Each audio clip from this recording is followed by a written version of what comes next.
국가기관 대선 개입 의혹과 관련해 민주당은 총괄적인 특검을 제안했지만 새누리당은 수사적인 사안이라면서 거부 입장을 밝혔습니다. 민주당의 대검찰청 항의 방문을 두고도 여야가 공방을 이어가고 있습니다. 이번엔 국회로 가보겠습니다. 박기현 기자. 네, 국회입니다. 네, 민주당이 오전에 대검찰청을 항의 방문했죠. 네, 그렇습니다. 민주당 소속 국회의원들은 오늘 국회 일정을 중단하고 오전에 대검찰청을 항의 방문했습니다. 이 자리에서 의원들은 검찰의 수사가 편파적이라고 규탄하고 정상회담 회의록 유출 의혹 사건을 강력히 수사할 것을 촉구했습니다. 또 검찰과 법 질서를 바로 세우는 일에 국민들이 동참해 줄 것도 호소했습니다. 전병헌 원내대표의 말 먼저 들어보시겠습니다.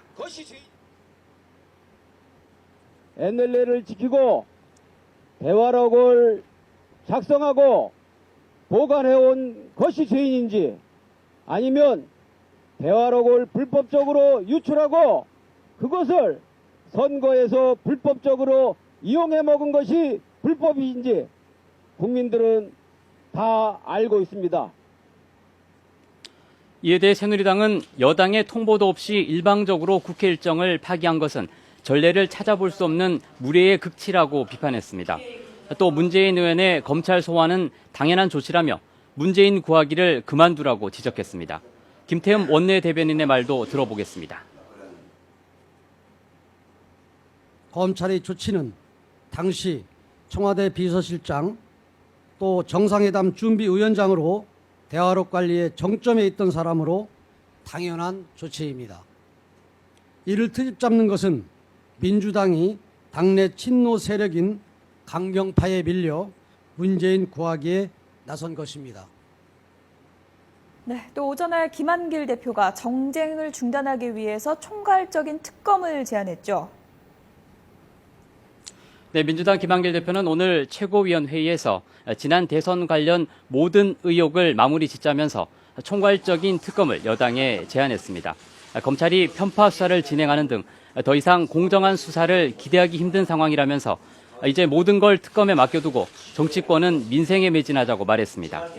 또 국가기관의 선거 개입을 차단하기 위해 국회에 개혁특위를 설치해야 한다면서 박근혜 대통령도 귀국 뒤 입장을 밝혀달라고 요청했습니다. 김한길 대표의 말입니다. 이제는 지난 대선 관련 의혹 사건들 일체를 특검에 맡겨야 합니다.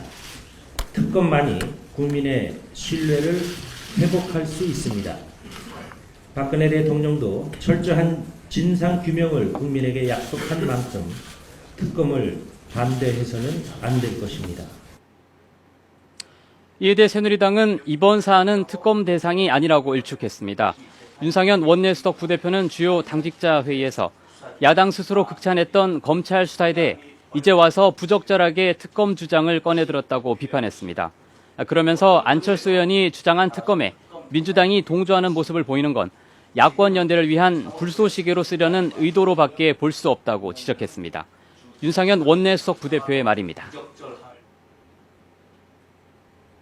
야당이 주장하는 사안들은 야당 스스로 극찬을 아끼지 않았던 검찰 수사 결과를 놓고 이미 재판이 진행 중이거나 아니면 현재 수사 중인 사안들입니다. 따라서 특검 대상이 되지 않습니다. 지금은 사법부의 판단과 또 검찰 수사를 지켜봐야 할 때입니다. 민생법안과 예산안 처리가 시급한 가운데 여야가 이처럼 회의록 실종과 대선 개입 의혹 수사 등을 놓고 대립하고 있어 남은 정기국회 일정도 순탄치 않을 전망입니다. 지금까지 국회에서 YTN 박기현입니다.